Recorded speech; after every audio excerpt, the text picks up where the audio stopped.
नमस्कार प्रिय विद्यार्थियों, वीके नॉलेज इलेक्ट्रिकल में आप सभी का स्वागत है। वर्ष 2025 में आरआरबी ग्रुप डी की वैकेंसी एक बार फिर आ चुकी है। इसमें अप्लाई करने से पहले आपको एक बार इस भर्ती का इतिहास भी जान लेना चाहिए। वर्ष 2022 में और वर्ष 2018 में इसकी कितनी गई थी कट ऑफ, किस जोन की कितनी गई थी, किस आरआरसी की कट ऑफ कितनी थी, थोड़ा सा अंदाज़ा आपको लगा लेना चाहिए। ख़ास तौर से जब आप अपने जोन में अप्लाई करने वाले हैं तो कम से कम उसका इतिहास तो आपको देख ही लेना चाहिए। आज की इस वीडियो में हम आपको डिटेल बताएंगे वर्ष 2022 और वर्ष 2018 दोनों में कहाँ की कितनी कट ऑफ गई थी, पूरी डिटेल से बात करेंगे। आपसे बदले में एक छोटा सा लाइक मांगेंगे। प्लीज़ इस वीडियो को लाइक करके हमें अप्रिशिएट करें, बहुत मेहनत लगती है, बिना लाइक के नहीं जाएंगे। चैनल से पहली बार जुड़े हैं तो सब्सक्राइब भी कीजिए। हम इसी तरह का अपडेट, कंटेंट और न्यूज़ नोटिफिकेशन इस चैनल पर आपको प्रोवाइड करवाते हैं। साथ ही डिस्क्रिप्शन में लिंक दिया गया है, हमारा टेलीग्राम ज्वाइन कीजिए। बहुत सारे अपडेट्स हम टेलीग्राम पर भी आपको प्रोवाइड करवाते हैं। इस पीडीएफ का नोटिफिकेशन भी वहाँ पर आपको प्रोवाइड करवा दिया जाएगा। आइए माय डियर, एक नज़र डालते हैं, चर्चा करते हैं। देखो, दो ओवरव्यू पहले रख देता हूँ। 100 नंबर का पेपर होगा और 1/3 की नेगेटिव मार्किंग है, ये आपको ध्यान रखना है। वैकेंसी का जो लेवल होता है वो 10वीं बेस का होता है और पूरी तरह से 10th स्टैंडर्ड का पेपर ही आता है और सारे के सारे नॉन टेक्निकल के क्वेश्चंस आते हैं। इसलिए कंपटीशन फुल होता है, फुल लेवल का होता है। क्योंकि आजकल के जो बच्चे हैं, ख़ास तौर से अगर मैं वर्ष 2010 के बाद की बात करूं तो 10th में अच्छे खासे स्कोर वाले बच्चे होते हैं सारे ही। इसलिए अब कंपटीशन के हिसाब से अगर हम लोग देखेंगे तो यानी क्योंकि 2000 अभी अगर बच्चे कोई अप्लाई कर रहे हैं तो 2015-16 के बाद वाले हैं तो उनका स्कोर 10th में काफ़ी अच्छा है, मतलब उनकी मजबूत पकड़ है सिलेबस पर। इसलिए मेरिट के थोड़े से हायर रहने की संभावना हो जाती है। वैसे तो मेरा ये मानना होता है कि किसी भी भर्ती के लिए प्रीवियस कट ऑफ के कोई मायने नहीं होते, लेकिन इतिहास जान लेना जरूरी भी हो जाता है। तो आइए शुरू करते हैं। मुझे लगता है इंट्रोडक्शन इतना पर्याप्त है। ग्रुप डी में चंडीगढ़ की है। ये जो मैं 2022 की कट ऑफ आपको बता रहा हूँ, ये फाइनल सिलेक्शन वाली कट ऑफ है। और 2018 की जो बताएंगे हम या जब बात करेंगे वो होगी जो पीईटी के लिए, फिजिकल एफिशिएंसी टेस्ट के लिए आपको बुलाया जाएगा, वहाँ की थी। दोनों में थोड़ा सा फर्क है। तो यहाँ देखिए, चंडीगढ़ में ओपन कैटेगरी के हिसाब से अगर बात करें तो अनरिजर्व की मेरिट 98.35 है, एससी का मेरिट 94.53 है, एसटी का 89, ओबीसी का 96 और ईडब्ल्यूएस का 93 है। अगर मैं नॉर्मलाइजेशन मार्क्स की बात करूं तो नॉर्मलाइजेशन, क्योंकि देखो पेपर एक से अधिक शिफ्ट में होता है, इस बार भी होगा। पिछली बार तो 1 लाख भर्तियाँ थी 2022 में, अब की बार तो उसकी 1/3 है, 32,000 के आसपास है। तो फिर भी फॉर्म के अप्लाई के अनुसार एग्जाम में जो बच्चे बैठते हैं तो एक से ज़्यादा शिफ्ट होगी और नॉर्मलाइजेशन होगा। नॉर्मलाइजेशन के बाद ये 71 था मेरिट, आपका राउंड फिगर में ले लेता हूँ। ये 60 नंबर था, ये 50 नंबर था, ये 65 और ये 68। एक्स सर्विसमैन की ये आपके सामने है, आप देख सकते हैं यहाँ से। तो ये था हमारा पहला जोन चंडीगढ़। अगर आप अप्लाई करने वाले हैं चंडीगढ़ में तो इस बार भी देख लीजिएगा क्या रहने वाला है। आइए माय डियर, सेकंड जोन जिसकी बात करने वाले हैं वो है मुंबई। तो मुंबई जो भरना चाहते हैं देख लीजिएगा कि अनरिजर्व में ओपन कैटेगरी की 97 नंबर था, 100 में से बात कर रहा हूँ मैं। एससी की 91, एसटी की 86, ओबीसी की 95 और ईडब्ल्यूएस की 82 नंबर मेरिट थी ओवरऑल स्कोर में। अगर नॉर्मलाइजेशन की बात करूं तो 64 नंबर थे यहाँ पर नॉर्मलाइजेशन के, यहाँ पे 52, 44, ओबीसी की 58 और ईडब्ल्यूएस के 40 नंबर या 40 अंक नॉर्मलाइजेशन वाले मार्क्स यहाँ पर थे। एक्स सर्विसमैन की आप देख सकते हैं, नीचे इसमें एक्स सर्विसमैन की भी है। और अब की बार तो इसमें CCAA वालों की भी आएगी, course completed with apprenticeship act, उनकी मेरिट भी 2018 में अलग से शो हुई थी। वर्ष 2022 में इलाहाबाद की अगर मैं बात करूं तो अनरिजर्व की 98 100 में से, एससी की 93, एसटी की 83 और ओबीसी की 96 और ईडब्ल्यूएस की 92। ये नंबर की बात नहीं हो रही है, ये नॉर्मलाइजेशन की बात नंबरों की हो रही है। 100 में से 98 पॉसिबल नहीं होता है, आप भी समझ रहे होंगे इस चीज़ को और अच्छे से पकड़ में आ गया होगा।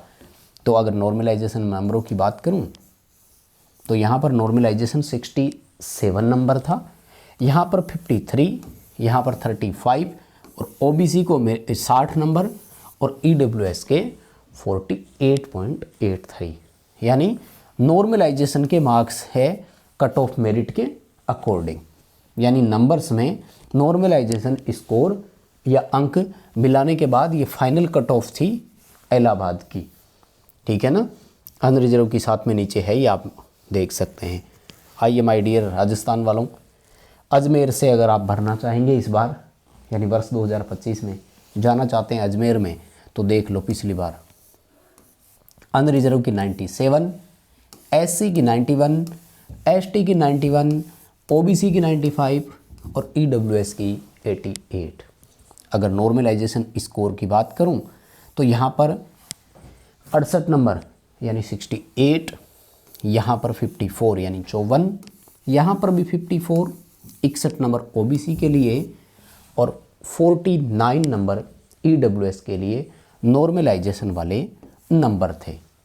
यानी नॉर्मलाइजेशन के अंक जो है वो यहाँ पर शामिल किए गए। अगर हम कोलकाता की बात करें तो कोलकाता में 100 में से 97, लगभग 97 नंबर बोल सकते हैं अनरिजर्व कैटेगरी के लिए, एससी के 91, एसटी का 84, ओबीसी का 95 और ईडब्ल्यूएस का 85। राउंड फिगर थोड़ा बहुत आप ऊपर नीचे कर लेना। नॉर्मलाइजेशन मार्क्स अगर करें तो यहाँ पर लगभग 70 नंबर था नॉर्मलाइजेशन अंक। नॉर्मलाइजेशन से देखो कितना अंतर आ रहा है, एससी की 58, एसटी की 48, 65 ओबीसी की और 50 जो है वो ईडब्ल्यूएस की। ये है नॉर्मलाइजेशन मार्क्स, नॉर्मलाइजेशन वाले अंक। नॉर्मलाइजेशन इस बार भी होगा, हर बार होगा, जहाँ भी एक से ज़्यादा शिफ्ट होगी। हालांकि मैं नॉर्मलाइजेशन के अगेंस्ट हूँ, हमेशा बोलता आया हूँ, मैं नहीं मानता कि नॉर्मलाइजेशन से न्याय होता है क्या। खैर आइए, अहमदाबाद की अगर बात करें तो 97 अनरिजर्व की, एससी की 88, एसटी की 87, ओबीसी की 95 और 90 ईडब्ल्यूएस की। अहमदाबाद जोन बहुत अच्छा माना जाता है, ये ध्यान रखना। रेलवे सर्विस के लिए इसे लोकेशन के हिसाब से अच्छा चूज किया जाता है, बच्चे यहाँ जाना चाहते हैं, इंटरेस्टेड होते हैं। 63 अनरिजर्व के नॉर्मलाइजेशन अंक थे यहाँ पर 51, यानी 51 नंबर थे एससी के, 49 नंबर एसटी के, 59 नंबर थे ओबीसी के और 52 नंबर के आसपास ईडब्ल्यूएस का नॉर्मलाइजेशन अंक या स्कोर था अहमदाबाद में। उसके बाद में भुवनेश्वर की अगर मैं बात करूं तो भुवनेश्वर का 97, 88, 84, 94 और 88।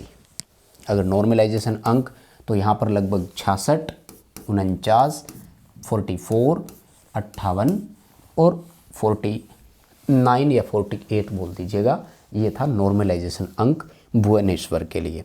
भोपाल की अगर मैं बात करूं, मध्य प्रदेश वालों तैयार हो जाओ। ओपन कैटेगरी में अनरिजर्व में 97 यानी 97, एससी का 87, एसटी का 84 बोलूँगा मैं, ऊपर है नंबर, और 93 नंबर ओबीसी के लिए और 79 यानी 79 नंबर जो है वो ईडब्ल्यूएस के लिए था। नॉर्मलाइजेशन अंकों की बात करूं तो लगभग 66 नंबर, 49, 45, 59 और 40, ये था नॉर्मलाइजेशन वाला मार्क्स या अंक कैटेगरी वाइज भोपाल 2022 का। अगर हम बात करें पटना के लिए, बिहार वालों आपके लिए, ओपन कैटेगरी में अनरिजर्व की 98 नंबर, एससी की 90, एसटी की 86, ओबीसी की 96 और ईडब्ल्यूएस का 92 स्कोर कट ऑफ मार्क्स। अगर नॉर्मलाइजेशन की बात करें तो 66 अनरिजर्व के लिए, 50 नंबर एससी के लिए, 43 नंबर एसटी के लिए और 62 ओबीसी के लिए और 52 ईडब्ल्यूएस के लिए। ये था नॉर्मलाइजेशन का अंक। पटना 2022 1 लाख पदों पर भर्ती के ये हाल थे। तो अब 32,000 पर क्या होगा आप देख लो। रांची आ जाओ भाई, झारखंड वालों 97 अनरिजर्व का, ओबीसी का 87, 81 नंबर एसटी के लिए और 94 ओबीसी का और 87 नंबर ईडब्ल्यूएस के लिए।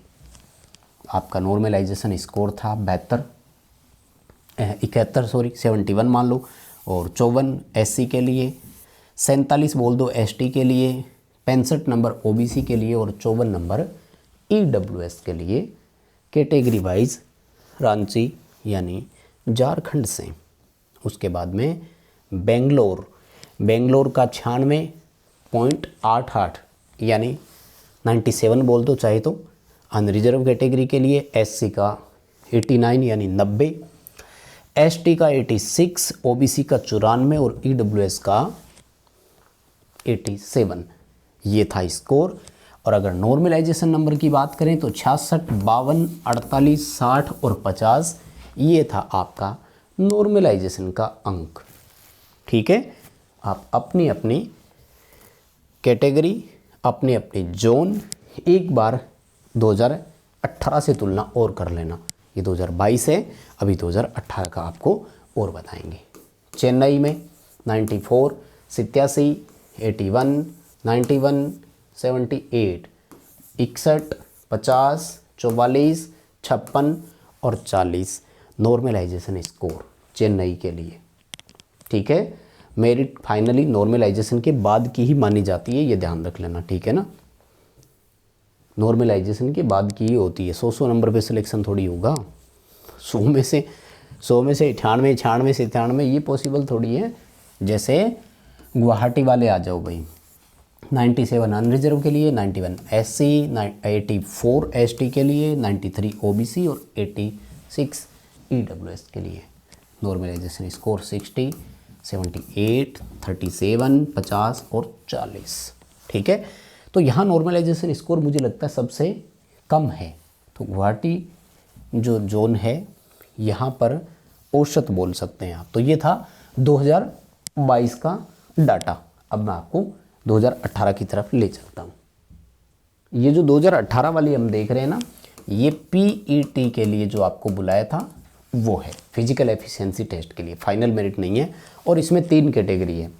एक तो जो नॉर्मल आपकी ओपन कैटेगरी है वो, दूसरा एक्स सर्विसमैन की जो दोनों अपन 2022 में देख रहे थे, और तीसरा CCAA वालों के लिए जिन्होंने रेलवे से अप्रेंटिसशिप की हुई है। तो सबसे पहले अहमदाबाद वाले देखो, 71 अनरिजर्व की, 66 ओबीसी की, 60 एससी की और 57 एसटी की, 58 एसटी की थी। 2018 में ईडब्ल्यूएस नहीं था, वो उसके बाद आया था। अजमेर की अगर मैं बात करूं तो अजमेर में अनरिजर्व की 74, ओबीसी की 70, ये 63 और ये 60। ये थी 2018 की, जो कि नॉर्मल या ओपन कैटेगरी के अंदर अपन बोल सकते हैं वो वाली। ठीक है, इलाहाबाद के देखो 75, 70, 63 और 50। अगर बेंगलोर की बात की जाए तो 62, 57, 50 और 49। ये था स्कोर आपका ओपन कैटेगरी में। एक्स सर्विसमैन और रेलवे अप्रेंटिसशिप वालों का साथ में नीचे है, आप देख सकते हैं आप कौन सी कैटेगरी से है। ज़्यादातर ओपन कैटेगरी वाले बच्चे ही है ना। उसके बाद में देखो भोपाल के लिए तो अनरिजर्व में 75, 72 ओबीसी के लिए, 62 और 59 एससी और एसटी के लिए। भुवनेश्वर की अगर बात करें तो 74, 70, 61 और 56 जनरल, ओबीसी, एससी, एसटी, ये 4 कैटेगरी का है। फिजिकल एफिशिएंसी टेस्ट के लिए जो बुलाए गए थे वो है। तो फाइनल मेरिट आप मान सकते हैं कि थोड़ी और ऊपर थी गोरखपुर और गुवाहाटी का। तो गोरखपुर में 74, 70, 60, 61 मान लो और 54, और गुवाहाटी के लिए 77, 72। ये देखो लगभग बराबर सा ही चल रहा है, ओबीसी और अनरिजर्व का ज़्यादा फर्क नहीं है, और 67 और 57। ठीक है, और उसके बाद में चेन्नई और चंडीगढ़। तो चेन्नई में 72, 68, 61 और 55। और अगर चंडीगढ़ की मैं बात करूं तो 75, 68, 64 और 55। ठीक है, तो थोड़ा सा आप कंपैरिजन भी करवा सकते हैं। उसके बाद में कोलकाता में 80, 71, 71 और 55, यानी कोलकाता का मेरिट अभी तक के हिसाब से हाई है। मुंबई का 68, 63, 58 और 52, या हायर साइड ले जाओ तो इसको 59 बोल दो और इसको 53 बोल दो। ठीक है, और उसके बाद में है पटना और रांची। तो पटना में 77, 73, 65 और 58। रांची के लिए 76, 71, 62 और 59।